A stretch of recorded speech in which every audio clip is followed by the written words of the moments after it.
आज हम करने जा रहे हैं एक्सचेंज रेट डिटर्मिनेशन। इसके अंदर सबसे पहली चीज़ कर रहे हैं परचेजिंग पावर पैरिटी थ्योरी, जिसके दो वर्जन है। एक वर्जन है absolute purchasing power parity theory और दूसरा है relative purchasing power parity theory. इन दोनों को बहुत डिटेल में डिस्कस करने वाले हैं। पहले इन शॉर्ट इसका मीनिंग समझ लेते हैं। जो absolute purchasing power parity theory है, ये ऐसा मानता है कि दो नेशंस की जो करेंसी है उसका उसके बीच में जो इक्विलिब्रियम एक्सचेंज रेट होगा वो बराबर होता है उन दो नेशंस के प्राइस लेवल के रेशो के, यानी R is equal to P upon P star. तो यहाँ R जो है वो है इक्विलिब्रियम एक्सचेंज रेट और P जो है वो एक नेशन का जो प्राइस लेवल है वो दिखाएगा और P स्टार जो है वो दूसरे नेशन के प्राइस लेवल को रिप्रेजेंट करेगा। तो हम बोलेंगे equilibrium exchange rate that is R is equal to P upon P star. Okay, तो ये हमारा है absolute purchasing power parity theory. In short इसका ये मतलब हुआ। इसके बाद में जो relative purchasing power parity theory है, ये ऐसा मानता है कि किसी दो नेशन के बीच में जो एक्सचेंज रेट है उसमें जो बदलाव होता है वो प्रोपोर्शनल होता है उन दो नेशंस में जो प्राइस लेवल है उसमें जितना रिलेटिव चेंज आया उसके बराबर है। तो यहाँ पे बेसिकली हम चेंज पे फोकस कर रहे हैं कि अगर हम एक पीरियड ऑफ टाइम में देखना चाह रहे हैं कि एक्सचेंज रेट क्या हो रहा है, कितना बदलाव आ रहा है उसमें, तो उसको हम इसके अंदर स्टडी कर रहे हैं। अब जो हमने absolute purchasing power parity theory के बारे में जाना कि दैट इज इक्वल टू क्या, प्राइस रेशो दो नेशंस के बीच में। तो इसका मतलब क्या है, इसको हम समझते हैं। मान लो कि एक बुशल वीट जो है वो यूएस के अंदर $1 का मिलता है, ठीक है, और वही एक बुशल ऑफ वीट जो है यूरोपियन मॉनेटरी यूनियन के अंदर £1 का मिलता है। तो ऐसे केस में हमारा जो आर है which is equilibrium exchange rate वो कितना हो जाएगा, $1 upon £1 which is equal to 1। तो यहाँ पे लॉ ऑफ वन प्राइस जो है वो एप्लीकेबल है, जिसका मतलब है कि एक कमोडिटी जो है वो दोनों नेशंस में सेम प्राइस की है, अगर हम सेम करेंसी में उसको रिप्रेजेंट करें तो वो सेम प्राइस का हो जाएगा, ठीक है। अगर ऐसा ना हो तो क्या हो जाएगा, मान लो एक बुशल ऑफ वीट जो है वो डॉलर्स में मान लो $0.50 का मिलता, ठीक है, यूएस के अंदर, और सेम 1 बुशल ऑफ वीट जो है वो हमें यूरोपियन मॉनेटरी यूनियन के अंदर $1.50 का मिलता। तो अगर ऐसा होगा तो ऐसे केस में क्या होगा, हम देखेंगे क्योंकि सस्ता है वीट इन यूएस, तो जो यूरोपियन मॉनेटरी यूनियन है वो क्या करेगा, वो यूएस से परचेज कर लेगा वीट को और फिर अपने नेशन में रीसेल कर देगा। कई सारे लोग इन कामों में लग जाएंगे कि यूएस से उस सामान को परचेज करके अपने नेशन में उसे अच्छे प्राइस में बेच पाएंगे और काफ़ी ज़्यादा प्रॉफिट कमा पाएंगे। तो इसे क्या कहते हैं, इसे हम बोलते हैं कि ये कमोडिटी आर्बिट्राज है। जैसे कि हमने इससे पहले एक चीज़ पढ़ी थी, करेंसी आर्बिट्राज। तो वहाँ पे क्या हुआ था, हमने देखा मान लो दो नेशन है, किसी एक नेशन के अंदर एक करेंसी रिलेटिवली चीपर है, वहाँ से उसे परचेज करके किसी ऐसे नेशन में सेल किया जा सकता है जहाँ पे वो एक्सपेंसिव हो उस नेशन के कंपैरिजन में। तो उसे हम करेंसी आर्बिट्राज कह रहे थे और इससे बहुत ज़्यादा बेनिफिट कमाया जा सकता है। और ये तब तक होता रहेगा जब तक कि दोनों नेशन में वो चीज़ वापस से इक्वल ना हो जाए। तो वही केस है यहाँ पे भी कि अगर कोई सामान है, हमने बोला यूएस के अंदर जो है वो लेस एक्सपेंसिव है और यूरोपियन मॉनेटरी यूनियन के अंदर एक्सपेंसिव है, तो ऐसे केस में कमोडिटी आर्बिट्राज चलेगा और तब तक चलेगा जब तक कि दोनों नेशन में वो चीज़ वापस से उसका प्राइस जो है इक्वली ना हो जाए। तो ये इसको बता रहा है। अब ये तो हो गया हमारा absolute purchasing power parity theory, जो हमने पूरी चीज़ देखी, which is R is equal to P upon P star, समझ लिया। अब कह रहे हैं कि इसमें ना कुछ प्रॉब्लम भी हो सकता है, कभी कभी ऐसा हो सकता है कि ये जो थ्योरी है ये हमको मिसलीडिंग रिजल्ट्स दी। तो ऐसा क्यों हो सकता है, इसको समझना बहुत ज़रूरी है। सबसे पहली चीज़ कि इसमें जो हम P और P स्टार की बात करते हैं वो हमको पता है वो जनरल प्राइस लेवल है, वो किसी सर्टेन कमोडिटी का प्राइस नहीं है, वो तो हम जानते हैं। अब कह रहे हैं मिसलीडिंग रिजल्ट्स क्यों दे सकता है, तो पहला रीज़न ये है कि इसके अंदर गुड्स और सर्विस जो है उसके प्राइस को हम इंक्लूड कर रहे हैं, सबको इंक्लूड कर रहे हैं, पर यहाँ पे हम कैपिटल अकाउंट को बिल्कुल भी कंसिडर नहीं कर रहे हैं। तो ये जो इक्विलिब्रियम एक्सचेंज रेट के रिजल्ट्स देगा वो डेफिनेटली एब्सोल्युटली करेक्ट तो नहीं होगा, क्योंकि उसमें कैपिटल अकाउंट को कंसिडर किया ही नहीं गया। अब दूसरा प्रॉब्लम है वो है non traded goods and services. तो नॉन ट्रेडेड गुड्स जो होते हैं ये वो वाले गुड्स होते हैं जिनका इंटरनेशनली बहुत ज़्यादा ट्रेड नहीं हो सकता। क्योंकि इनका ट्रांसपोर्टेशन कॉस्ट बहुत ज़्यादा आता है। जैसे एग्जांपल है, मान लो सीमेंट है, ब्रिक है, तो ऐसी कुछ चीज़ें हैं। मान लो अगर किसी एक नेशन के अंदर ये सस्ती है दूसरे नेशन के कंपैरिजन में, पर क्योंकि ट्रांसपोर्टेशन कॉस्ट इसका इतना ज़्यादा आ जाएगा तो वो सस्ता महंगा होने का फ़र्क ही नहीं पड़ेगा एट द एंड, जो पे करना पड़ेगा उसके लिए। तो ऐसी चीज़ों का ट्रेड बहुत ज़्यादा नहीं हो पाता है, तो इन्हें हम नॉन ट्रेडेड गुड्स कहते हैं। पर इनका थोड़ा बहुत ट्रेड जो देखेंगे हम इंटरनेशनली, वो हम देखते हैं बॉर्डर के आसपास, क्योंकि वहाँ पे ट्रांसपोर्टेशन कॉस्ट कितना ही हो जाएगा तो ठीक ठाक रहता है। अब ऐसी कुछ सर्विसेज भी होती हैं, जैसे एक एग्जांपल हम लें तो हेयर स्टाइलिस्ट की सर्विस है। मान लो एक नेशन के अंदर जो हेयर स्टाइलिस्ट हैं वो कम चार्ज कर रहे हैं, दूसरे नेशन में ज़्यादा चार्ज कर रहे हैं। अगर ऐसा होगा, ऐसा होने पे ये नहीं होने वाला है कि एक नेशन के लोग दूसरे नेशन में जाने लगेंगे ये सर्विस लेने के लिए, क्योंकि उनको जो फेयर चार्जेस वगैरह हैं वही बहुत ज़्यादा लग जाएंगे। तो ऐसी कुछ गुड्स हैं, ऐसी कुछ सर्विसेज हैं जो नॉन ट्रेडेड कैटेगरी में आता है। अब जब हम किसी नेशन का जनरल प्राइस लेवल निकालते हैं, तब तो हम जो ट्रेडेड गुड्स हैं उसको भी कंसिडर करते हैं, जो non traded goods and service है उन सबको इंक्लूड करते हैं। पर जो इंटरनेशनल ट्रेड है वो ट्रेडेड गुड्स एंड सर्विस जो है उसके प्राइस को इक्वलाइज करने की कोशिश करता है। नॉन ट्रेडेड गुड्स से उसका क्या मतलब है? तो ये भी एक दिक्कत है जो हमें इस थियोरी के अंदर दिखेगा। इसके अलावा एक और प्रॉब्लम है, वो प्रॉब्लम ये है कि जब हम ट्रेडेड गुड्स की बात करें, नॉन ट्रेडेड गुड्स और सर्विस का तो इंटरनेशनल ट्रेड से कोई मतलब ही नहीं है, क्योंकि आप ट्रेड कर ही नहीं रहे हो उन चीज़ों का। पर ये थियरी जिन चीज़ों का ट्रेड किया जा रहा है, जिन सर्विसेज को एक दूसरे नेशन में दिया लिया जा रहा है, उससे रिलेटेड जो ट्रांसपोर्टेशन कॉस्ट है या किसी तरीके की ऑब्स्ट्रक्शन है, रुकावटें जो अलग अलग तरह की होती हैं दो नेशंस के बीच में फ्री ट्रेड को लेके, उनको भी ये बिल्कुल भी कंसिडर नहीं कर पा रहा है। तो बस इतना है इसके अंदर। इसके बाद है relative purchasing power parity theory. इसका मीनिंग हमने समझ ही लिया है। तो इसका मीनिंग क्या है? इसका मीनिंग हम बोलते हैं कि एक्सचेंज रेट में कितना चेंज आएगा, वो जितना चेंज आएगा वो प्रपोर्शनल होता है दो नेशंस में जितना रिलेटिव चेंज आया है प्राइस के अंदर। उस इस कॉन्सेप्ट से एक रिलेटेड कॉन्सेप्ट है, दैट इज़ बलासा सैमुएल्सन इफेक्ट। वो हमें समझना ज़रूरी है। तो बलासा सैमुएल्सन इफेक्ट क्या बोलता है कि जो लेबर है, लेबर की जो प्रोडक्टिविटी होती है ट्रेडेड गुड्स के अंदर, वो ज़्यादा होती है डेवलप्ड कंट्रीज़ में than in developing countries, that we all know. पर जब हम non traded goods and service की बात करें, वहाँ पे ये चीज़ नहीं है। जैसे एग्जांपल हेयर कटिंग, वहाँ ऐसा देखने में नहीं आएगा कि एक डेवलप्ड कंट्री है, वहाँ पे प्रोडक्टिविटी ज़्यादा है बजाय कि डेवलपिंग कंट्री के। पर अगर एक डेवलप्ड नेशन चाहता है कि लोग इस सेक्टर में रहें, इस नॉन ट्रेडेड गुड सेक्टर में रहें, तो उनको ज़्यादा पेमेंट देना पड़ेगा, उनको हायर वेजेस देने पड़ेंगे। इस वजह से जो डेवलप्ड नेशंस हैं उसके अंदर जो non traded goods and services हैं उनका प्राइस ज़्यादा होता है डेवलपिंग नेशंस से अगर हम कंपेयर करें तो। और जो जनरल प्राइस इंडेक्स है उसके अंदर हमें पता है ट्रेडेड और non traded goods and service दोनों को इंक्लूड किया जाता है, दोनों के प्राइसेस को इंक्लूड किया जाता है। पर non traded goods and service जो होता है उसको इंटरनेशनल ट्रेड के थ्रू, उसके प्राइसेस को इंटरनेशनल ट्रेड के थ्रू इक्वलाइज नहीं किया जाता, और वो ज़्यादा होता है। वो जो non traded goods and service है उसका प्राइस रिलेटिवली ज़्यादा होता है डेवलप्ड नेशंस में। इस वजह से जो रिलेटिव पीपीपी थियरी है, वो जो प्रिडिक्शन करता है एक्सचेंज रेट का, वो डेवलप्ड कंट्रीज़ के लिए जो होता है वो उसका एक्सचेंज रेट ओवर वैल्यूड होता है, और डेवलपिंग कंट्रीज़ के लिए वो अंडर वैल्यूड होता है। साथ में जो रिलेटिव पीपीपी थ्योरी है उसमें एक दिक्कत और है कि अगर सिग्निफिकेंट स्ट्रक्चरल चेंज किया जाए तभी भी वो एक सही रिजल्ट हमको नहीं दे पाएगा। तो उसी का अगर एक एग्जांपल हम बोलें तो हम बोलते हैं जो फॉरेन इन्वेस्टमेंट्स हैं उससे उसकी जो अर्निंग है उसमें कितना कमी आया, वो उसको कंसिडर नहीं कर रहा है।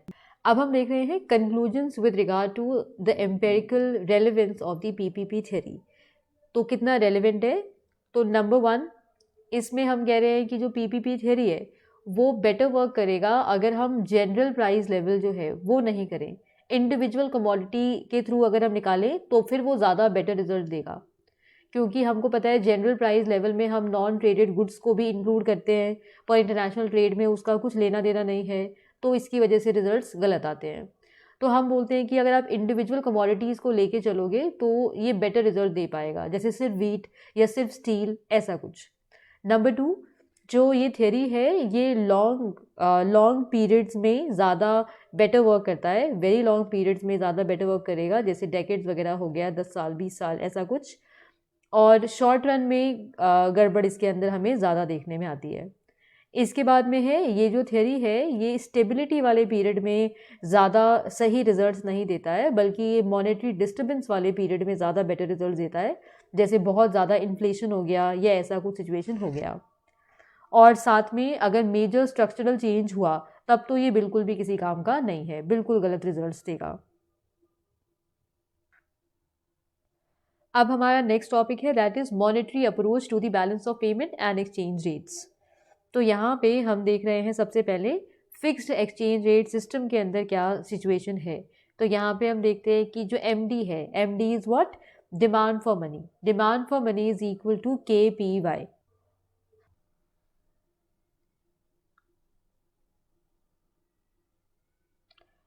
अब यहाँ देखो क्या है, तो हम बोल रहे हैं ये जो एमडी है ये क्या है, this is quantity demanded of national money balances, ठीक है। इसके बाद में ये जो हमें के नज़र आ रहा है ये है desired ratio of nominal money balance to nominal national income, ठीक है। इसके बाद ये हमारा डोमेस्टिक प्राइस लेवल है और ये हमारा रियल आउटपुट है, ठीक है। तो जो मॉनेटरी अप्रोच है ये हमको ये बताता है कि जो नॉमिनल मनी बैलेंसेस हैं, यानी ये जो नॉमिनल मनी बैलेंस है वो पॉजिटिवली रिलेटेड है टू नॉमिनल नेशनल इनकम, ठीक है। अब इसको हम थोड़ा अच्छे तरह से समझते हैं। तो यहाँ पे हम जो देख रहे हैं PY, तो P हमने बोला डोमेस्टिक प्राइस लेवल, Y हमने बोला रियल आउटपुट, ठीक है। तो PY is actually nominal national income, या इसको हम आउटपुट या GDP कंसिडर कर सकते हैं PY। और हम ऐसा अज्यूम करते हैं कि ये जो PY है हमारा, ये लॉन्ग रन में फुल एम्प्लॉयमेंट पे या तो होगा या उसकी तरफ जाता हुआ होगा। अब जो हमारा ये K है, K is equal to 1/V, और V है velocity of circulation of money, या हम बोलें कितनी बार पैसा बेसिकली हाथ चेंज कर रहा है। यानी अगर हम बोलें कि 100 रुपया लाया गया, तो वो 100 रुपया जो होता है वो सिर्फ 100 रुपये के ट्रांजैक्शन में हेल्प नहीं कर रहा। हमने 100 रुपये का सामान लिया और जिससे लिया उसको दे दिया, उस इंसान ने किसी और को दिया कुछ और लेने के लिए, ऐसे वो चलता जाएगा आगे। तो हम बोलते हैं ये जो V है that is velocity of circulation of money, तो नंबर ऑफ टाइम्स जो पैसा है वो सर्कुलेट कर रहा है एक इकोनॉमी के अंदर एक साल में, ठीक है। अब इसमें हम देख रहे हैं, तो मानो अगर GDP विच इज़ PY वो अगर मान लो $1 बिलियन है, ठीक है, और हमारा V velocity of circulation of money मान लो 5 है, तो ऐसा होने पे K कितना हो जाएगा, हमने बोला वो 1/V है, तो हमारा K 1/5 हो जाएगा। तो मनी जो डिमांड है, डिमांड फॉर मनी, वो कितना हो गया इस केस में 1/5 PY, ठीक है। PY हमने बोला $1 बिलियन है, तो $1 बिलियन को मल्टीप्लाई अगर हम करें 1/5 से तो कितना बन जाएगा, दैट इज़ $200 मिलियन। तो इस तरह से डिमांड फॉर मनी को कैलकुलेट किया जा सकता है।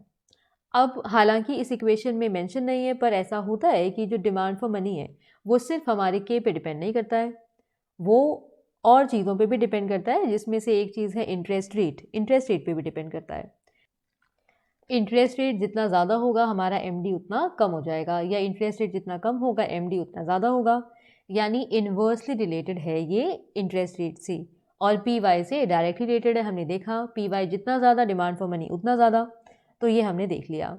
पर हम सिंप्लिसिटी के लिए हम ऐसा यहाँ पे हम इन चीज़ों को नहीं इंक्लूड कर रहे हैं, सिंपली हमने माना हमारा demand for money is related to PY, that's it. तो हम आय वाली चीज़ को यहाँ पे इंक्लूड नहीं कर रहे हैं।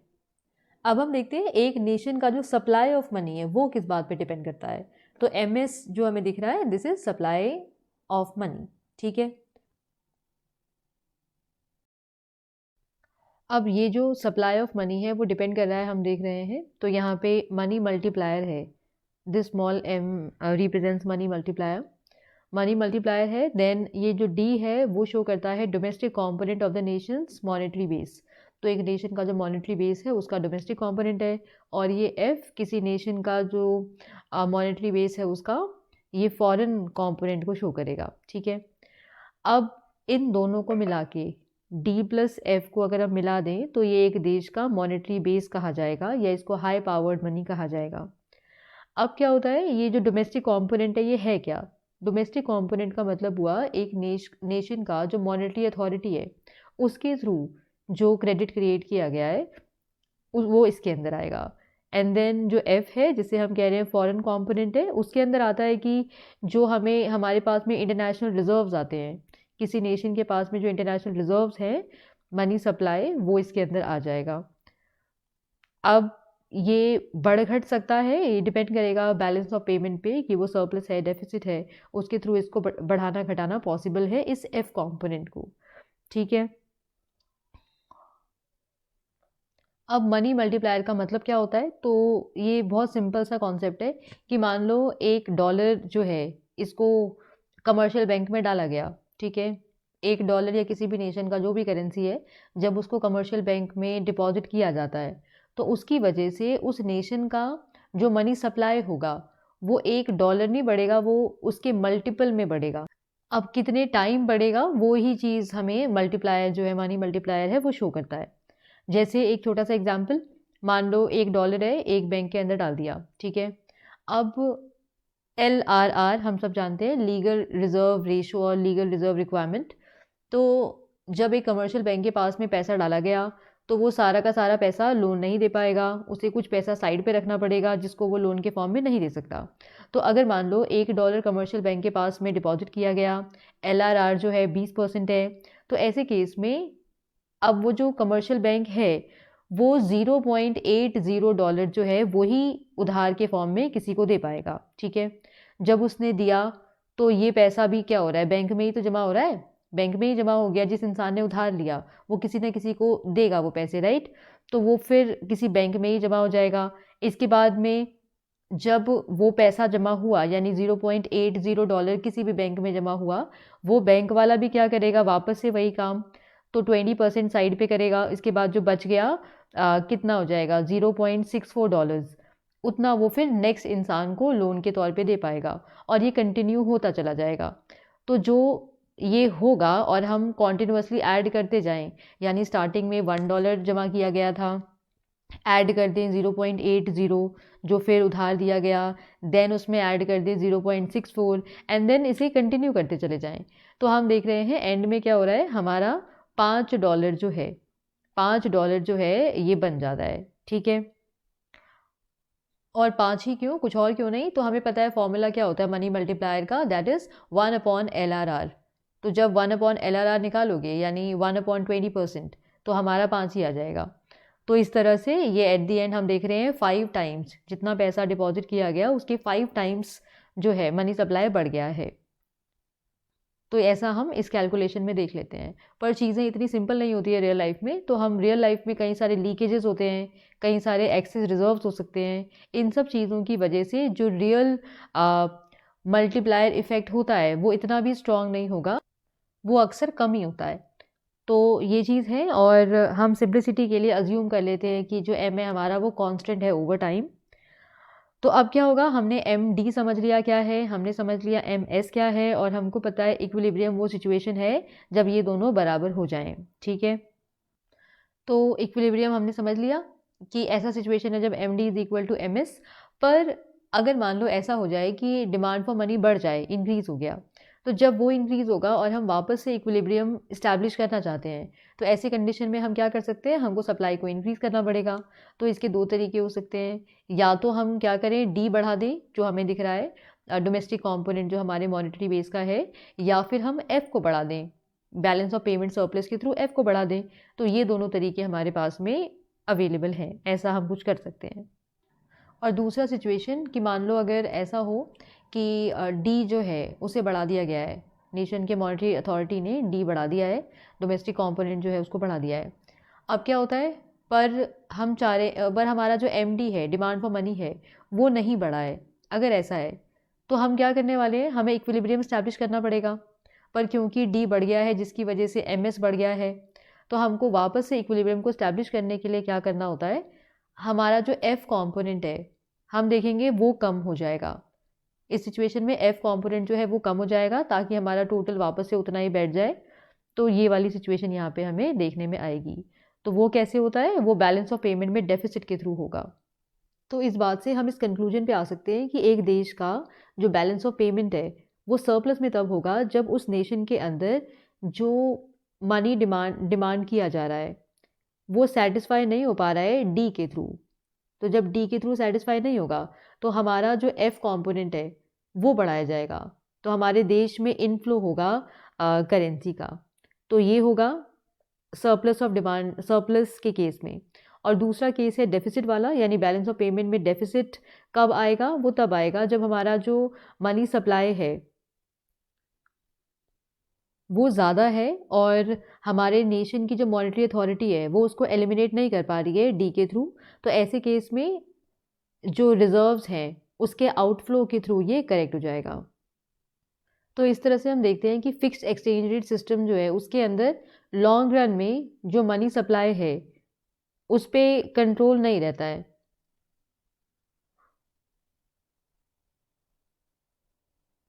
तो कोई कंट्रोल नहीं रहता है एक नेशन का जो है लॉन्ग रन के अंदर फिक्स्ड एक्सचेंज रेट सिस्टम में मनी सप्लाई पे।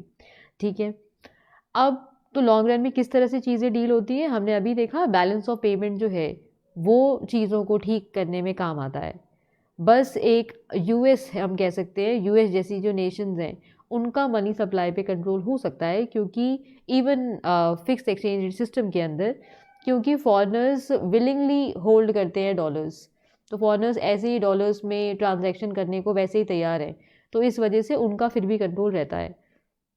अब है monetary approach under flexible exchange rates. तो यहाँ पे किस तरह से होगा, तो जो फ्लेक्सिबल एक्सचेंज रेट सिस्टम है इसके अंदर जो बैलेंस ऑफ पेमेंट है उसमें अगर डिसइक्विलिब्रियम हो जाए तो वो अपने आप ही करेक्ट हो जाता है एक्सचेंज रेट्स के थ्रू।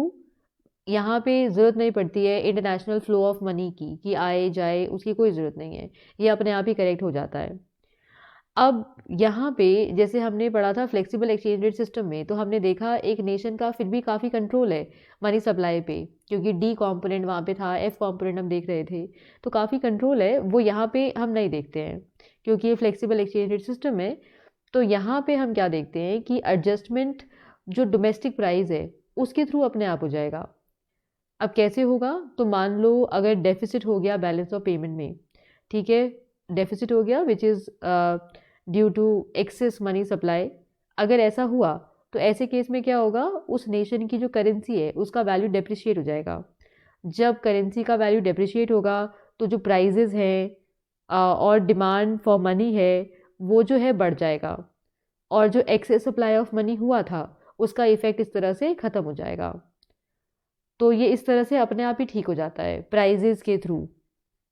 और सरप्लस वाली सिचुएशन में फिर उल्टी चीज़ होती, वहाँ पे क्या होता, बैलेंस ऑफ पेमेंट में अगर सरप्लस होता तो हम देखते उस करेंसी उस कंट्री की जो करेंसी है उसकी वैल्यू अप्रिशिएट हो जाती, इसकी वजह से डोमेस्टिक प्राइस जो है वो घट जाते, डोमेस्टिक प्राइस जो अगर कम हो जाते तो ऐसे केस में हम देखते एक्सेस डिमांड फॉर मनी जो है वो अपने आप ही एलिमिनेट हो जाता, और बैलेंस ऑफ पेमेंट में जो सरप्लस था वो भी ख़त्म हो जाएगा। तो यहाँ पे जो फॉरेन से रिजर्व्स का इनफ्लो आउटफ्लो होना था वो यहाँ पे ज़रूरत नहीं पड़ती है, उसके बिना ही सिचुएशन अपने आप ही ठीक हो जाती है। तो हम बोलते हैं एक्चुअल एक्सचेंज रेट जो है किसी नेशन का यहाँ पे किस तरह से डिटर्मिन हुआ, किन चीज़ों पे डिपेंड करता है। तो वो डिपेंड करता है एक नेशन का जो मनी सप्लाई का रेट ऑफ ग्रोथ है उस पर, और साथ में रियल इनकम दूसरे नेशन के कंपैरिजन में। तो हम देखते हैं किस में ज़्यादा हुआ किस में कम हुआ, उस पर डिपेंड करेगा कि एक्सचेंज रेट जो है करेंसीज़ का वो क्या होगा। अब ये डायग्राम हम देख सकते हैं, तो वही रिलेटिव मनी सप्लाई को शो किया जा रहा है और यहाँ पे एक्सचेंज रेट को शो किया जा रहा है। ठीक है, ये लाइन OC जो हमें दिख रही है ये रिलेशनशिप शो कर रहा है मनी सप्लाई जो है यूएस के अंदर और यूरोपियन मॉनेटरी यूनियन के अंदर। तो जो ये रिलेटिव मनी सप्लाई है उसका क्या रिलेशन है एक्सचेंज रेट से, ये उसको यहाँ पे शो कर रहा है। तो हम देख रहे हैं जब रिलेटिव मनी सप्लाई जो है S1 से S2 हो गया है, बढ़ गया है, तो हम देखते हैं कि जो एक्सचेंज रेट है वो भी बढ़ गया है और प्रोपोर्शनल चेंज हमें यहाँ पे देखने में आ रहा है। तो जो मॉनेटरी अप्रोच है वो हमको ये बताता है कि एक करेंसी में जो डेप्रिसिएशन है वो क्यों हो रहा है, वो एक्सेसिव मनी ग्रोथ जो उस नेशन में हो रहा है ओवर टाइम, उसकी वजह से हो रहा है। और जो अप्रिसिएशन है करेंसी में, that is due to inadequate money growth उस नेशन में जो है।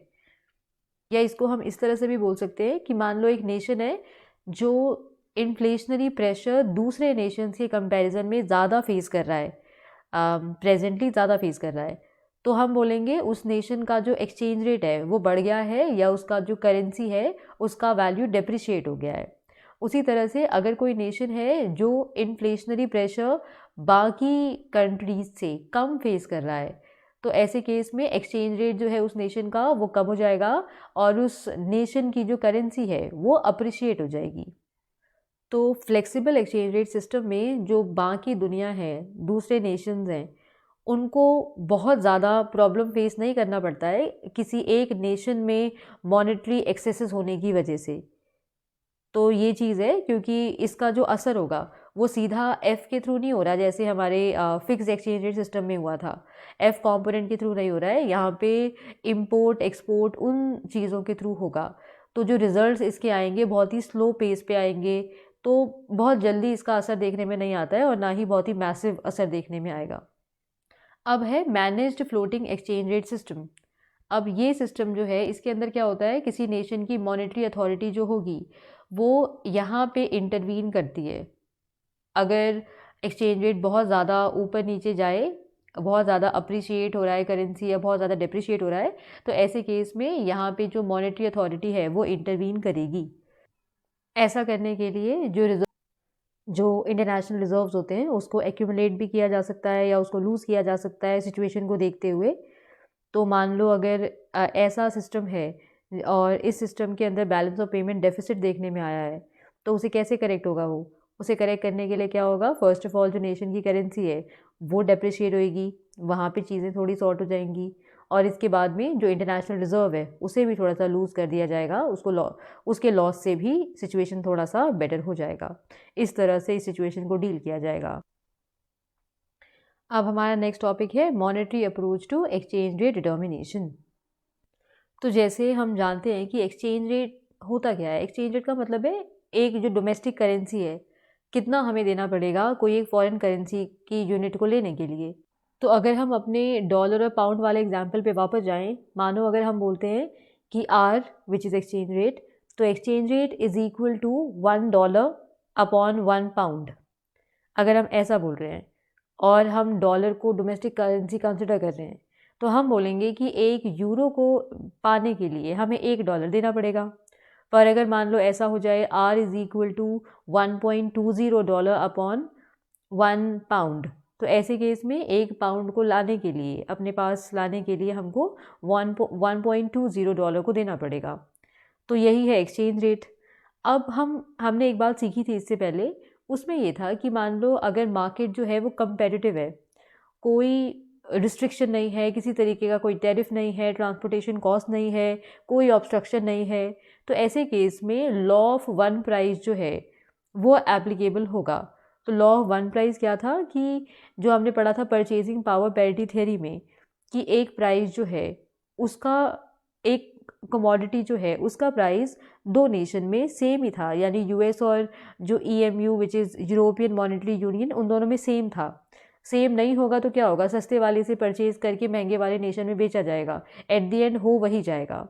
तो हमने ये माना था परचेजिंग पावर पैरिटी थ्योरी में कि जो सामान होता है उसका प्राइस दो नेशन के अंदर बराबर हो जाता है। ऐसा तो अगर एक चीज़ के साथ ऐसा होता है तो सब सामान के साथ ऐसा होता है, तो उसको हमने यहाँ पे शो कर दिया है। यहाँ पे हम देख रहे हैं P is equal to R P star. तो यहाँ पे जो प्राइस हमें दिख रहा है वो प्राइस क्या है, वो सब कमोडिटी का एक साथ लेके हम चल रहे हैं, ये किसी पर्टिकुलर कमोडिटी की बात नहीं कर रहे हैं। P is the index of dollar price in United states और जो P स्टार है that is index of euro price in EMU। तो ये इस तरह से है। इसके बाद में है expectations, interest differentials and exchange rates.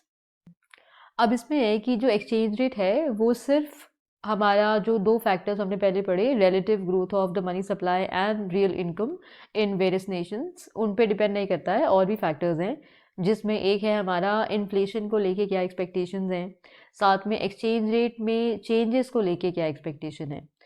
जैसे मानो अगर ऐसा हो जाए कि यूनाइटेड स्टेट्स में रेट ऑफ इन्फ्लेशन जो है सडनली एक्सपेक्ट किया जाए कि 10% ज़्यादा होगा देन इन ई, जितना पहले एक्सपेक्ट किया था मान लो उससे 10% ज़्यादा, तो ऐसे केस में क्या होगा, जो डॉलर है उसका वैल्यू डेप्रिशिएट कर जाएगा 10% यूरो के कंपैरिजन में, ताकि दोबारा से यूनाइटेड नेशंस और EMU के अंदर जो प्राइजेस हैं वो इक्वल मेंटेन रहें, जैसा कि हमने PPP थ्योरी के अंदर पढ़ा था, और जो हमारा लॉ था, लॉ ऑफ फंड प्राइस, तो वो यहाँ पे होगा। तो इस तरह से हम देखते हैं कि इन्फ्लेशन रेट जो है उसको लेके जो एक्सपेक्टेशन है वो भी मैटर करता है। इमीडिएटली उसकी वजह से नेशन का जो करेंसी है वो डिप्रिशिएट हुआ, और ये सारी चीज़ें हमें देखने में आई। इसी तरह से एक्सचेंज रेट में चेंज को लेके जो एक्सपेक्टेशंस हैं उसमें अगर कोई बदलाव होगा तो उसकी वजह से भी हमें नज़र आएगा, इमीडिएट इफेक्ट हमें नज़र आएगा एक्सचेंज रेट के अंदर। अब हम देख रहे हैं इंटरेस्ट डिफरेंशियल किस तरह से अफेक्ट करेगा।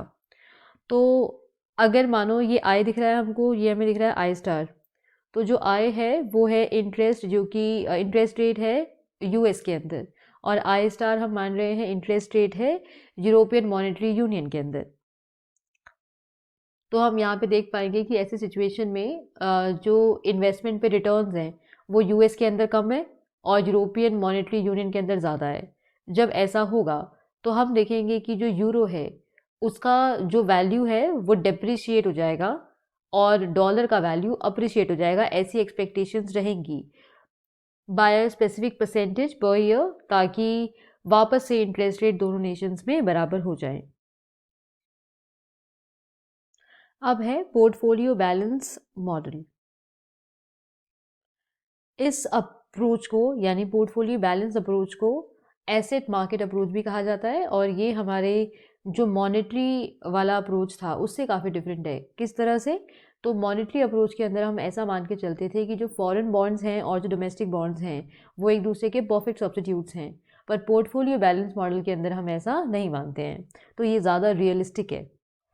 यहाँ पे अगर सिंपल से सिंपल बात करें तो यहाँ पे हम ये देखते हैं कि जो इंडिविजुअल्स हैं, फर्म्स हैं, वो क्या करते हैं, उनके पास में जितना भी वेल्थ है, फाइनेंशियल वेल्थ है, वो उसको कॉम्बिनेशन में डालते हैं। ऐसा नहीं है कि सारा का सारा डोमेस्टिक उसके अंदर डाल दिया या फॉरेन में डाल दिया। यहाँ पे वेल्थ को इस तरह से डाला जाता है बॉन्ड्स के अंदर ताकि हम रिस्क को डाइवर्सिफाई कर सकें। तो मान लो अगर कोई फॉरेन बॉन्ड है जो रिटर्न बहुत अच्छे वाले देने वाला है पर उसमें थोड़ा सा रिस्क है, और दूसरी तरफ हमारे पास में डोमेस्टिक बॉन्ड्स हैं जो रिस्कलेस है पर वो इंटरेस्ट भी कुछ नहीं दे रहे हैं, कुछ खास नहीं दे रहे हैं, तो ऐसे केस में हम अपने पैसों को डाइवर्सिफाई कर देंगे, थोड़ा सा डाल देंगे डोमेस्टिक बॉन्ड्स के अंदर, थोड़ा सा हम डाल देंगे फॉरेन बॉन्ड्स के अंदर। अब क्योंकि हमने इसको इतने अच्छी तरह से बैलेंस कर रखा है, इस वजह से ही इसको पोर्टफोलियो बैलेंस मॉडल कहा जाता है। अब कोई इंसान जब इनमें पैसे डालता है, बॉन्ड्स के अंदर पैसे डालता है, तो वो देखता है कि कितने यील्ड मिलने की उम्मीद है।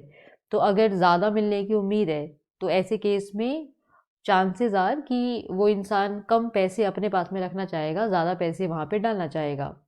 पर ये भी पर्सन टू पर्सन डिपेंड करता है, हर इंसान रिस्क टेकर नहीं होता है, सब अलग अलग लेवल के रिस्क टेकर्स हैं, तो वो भी इंडिविजुअल पे भी डिपेंड करता है कि वो कितना ज़्यादा पैसा डालना चाहता है या कितना पैसा अपने पास में रखना चाहता है। जो इंसान रिस्क टेकर बिल्कुल भी नहीं है वो कोशिश करेगा वो इसमें पैसे डाले नहीं, वो अपने पास में रख लेगा, ज़्यादा से ज़्यादा पैसे, थोड़े बहुत पैसे डाल देगा। जो इंसान रिस्क टेकर है वो ज़्यादा इन्वेस्ट करेगा इन चीज़ों में ताकि उसको ज़्यादा अच्छे रिटर्न्स मिल सकें। और अगर जो हमारा होल्डर है, बॉन्ड होल्डर है, उसकी प्रेफरेंस में कोई चेंज आ जाए, उसकी वेल्थ में या डोमेस्टिक फॉरेन इंटरेस्ट रेट में या एक्सपेक्टेशन में कुछ भी अगर बदलाव होता है तो वापस से वो रीशफल कर सकता है अपने बॉन्ड्स को कि कहाँ पे कितने पैसे डालने हैं, और एक नया पोर्टफोलियो जो है बना लेगा, कुछ उसमें बदलाव कर लेगा ताकि अब जो उसके टारगेट्स हैं वो उसको अचीव कर पाए, जो उसका अब पोर्टफोलियो, नया पोर्टफोलियो चाहता है वो उसको अचीव कर पाए। तो इस अप्रोच के अकॉर्डिंग, पोर्टफोलियो बैलेंस अप्रोच के अकॉर्डिंग, इक्विलिब्रियम फाइनेंशियल मार्केट में तब आता है, किसी भी फाइनेंशियल मार्केट में तब आएगा जब क्वांटिटी डिमांडेड जो है हर फाइनेंशियल एसेट का बराबर हो जाए उसके सप्लाई के। अब है एक्सटेंडेड पोर्टफोलियो बैलेंस मॉडल। अब इसे एक्सटेंडेड बोलने का रीज़न ये है कि यहाँ पे कुछ नए वेरिएबल्स को इंट्रोड्यूस किया जाएगा। तो हम बोलते हैं जो MDF है, M is demand for money, D is demand for the domestic bond and F is demand for the foreign bond. वो और किन फैक्टर्स पे डिपेंड करता है? तो वो डिपेंड इस बात पे भी करता है जो स्पॉट रेट है उसमें कितना बदलाव एक्सपेक्ट किया जा रहा है, उस पर डिपेंड करेगा। साथ में रिस्क का प्रीमियम कितना है उस पर डिपेंड करेगा। तो और भी कई सारे फैक्टर्स हैं जिसको इसके अंदर इंट्रोड्यूस किया गया है। साथ में level of income, then domestic price level, wealth, इन सब चीज़ों पे भी डिपेंड करता है। तो इसमें हम देखेंगे कि जो एक्सटेंडेड पोर्टफोलियो बैलेंस मॉडल है वो किस तरह से ऑपरेट करता है। तो मान लो एक नेशन है, उसका जो मॉनेटरी अथॉरिटी है वो क्या करता है, ओपन मार्केट सेल करता है गवर्नमेंट सिक्योरिटीज़ का, ठीक है। तो जब वो ऐसा करता है तो मनी सप्लाई कम हो जाएगा। कैसे कम हो जाएगा? क्योंकि लोगों ने पे किया होगा उस गवर्नमेंट सिक्योरिटी के लिए, तो लोगों के पास से पैसा चला जाएगा, तो मनी सप्लाई कम हो जाएगा। जब मनी सप्लाई कम हो जाएगा तो बॉन्ड का प्राइस जो है वो डिप्रेस हो जाएगा। ऐसा होने पे जो इंटरेस्ट रेट है उस नेशन में वो इम्प्रूव हो जाएगा। जब इंटरेस्ट रेट उस नेशन का इम्प्रूव हो जाएगा तो इससे क्या होगा, इसकी वजह से डिमांड फॉर मनी है वो रिड्यूस हो जाएगा। डिमांड फॉर मनी रिड्यूस हो जाएगा, साथ में demand for foreign bonds reduce हो जाएगा और लोग डोमेस्टिक बॉन्ड्स को ज़्यादा परचेज करेंगे। जब तो यहाँ पे हुआ क्या है, तो हमारे जो रेजिडेंट्स हैं वो ज़्यादा डोमेस्टिक बॉन्ड्स को परचेज कर रहे हैं डोमेस्टिक मनी बैलेंसेस के एक्सपेंस पे, साथ में फॉरेन बॉन्ड्स के एक्सपेंस पे। यानी डिमांड भी कम कर रहे हैं मनी की, साथ में फॉरेन बॉन्ड्स की भी डिमांड कम कर रहे हैं। तो उन चीज़ों से डिमांड को रिड्यूस करके वो बेसिकली जो डोमेस्टिक बॉन्ड है उसकी डिमांड को बढ़ा रहे हैं। तो यहाँ पे हम ऐसा देख रहे हैं। और ऐसे सिचुएशन में क्या होगा, जो दूसरे नेशन के रेजिडेंट्स हैं वो भी हमारा जो बॉन्ड है उसकी डिमांड ज़्यादा कर देंगे। अब ऐसा होने पे क्या होगा कि जो फॉरेन बॉन्ड है उसका प्राइस रिड्यूस हो जाएगा क्योंकि कोई परचेज नहीं कर रहा। साथ में जो फॉरेन इंटरेस्ट रेट है वो इम्प्रूव हो जाएगा, ठीक है। और जो इनफ्लो हुआ फंड का हमारे नेशन में, क्योंकि हमारा डिमांड जो है बॉन्ड का बहुत ज़्यादा हो गया था जिसकी वजह से बहुत ज़्यादा पैसा नेशन के अंदर आया। तो ऐसा होने की वजह से जो इंटरेस्ट रेट है हमारे नेशन में वो भी इंक्रीज़ जो हो रखा था मॉडरेट हो जाएगा, ठीक है। पहले काफ़ी बढ़ गया था जो अभी मॉडरेट हो जाएगा। और इन सब में जो फॉरेन बॉन्ड को सेल किया गया ताकि डोमेस्टिक बॉन्ड को परचेज किया जा सके, इन सब के होने में हम देखेंगे होगा क्या, करेंसी जो है उसका आना जाना होगा। और रिजल्ट ये आएगा कि जो डोमेस्टिक करेंसी है वो अप्रिशिएट कर जाएगा और जो फॉरेन करेंसी है वो डेप्रिशिएट कर जाएगा फ्लेक्सिबल एक्सचेंज रेट सिस्टम के अंदर। और अगर फिक्स्ड एक्सचेंज रेट सिस्टम होगा तो हम देखेंगे बैलेंस ऑफ पेमेंट में सरप्लस हमको देखने में यहाँ पे नज़र आएगा। और करेंसी जो डोमेस्टिक करेंसी है उसके अप्रिशिएट होने की वजह से बहुत सारी चीज़ें हमें देखने में आएंगी। रिस्क प्रीमियम में रिडक्शन, फॉरेन बॉन्ड्स को लेके, ऐसी काफ़ी सारी चीज़ें होंगी और एट द एंड वापस से हमें देखने में आएगा वो पैरिटी कंडीशन यहाँ पे वापस से इस्टेब्लिश होगा। इस मॉडल का फ़ायदा क्या है? तो फ़ायदा ये है कि ये हमें बहुत सारे वेरिएबल्स जो हैं उसका रिलेशनशिप समझाने में हेल्पफुल है, जो एक्सचेंज रेट को अफेक्ट कर सकता है। तो बहुत सारे वेरिएबल्स को किस तरह से वो अफेक्ट करता है उसको समझाने में सक्सेसफुल है।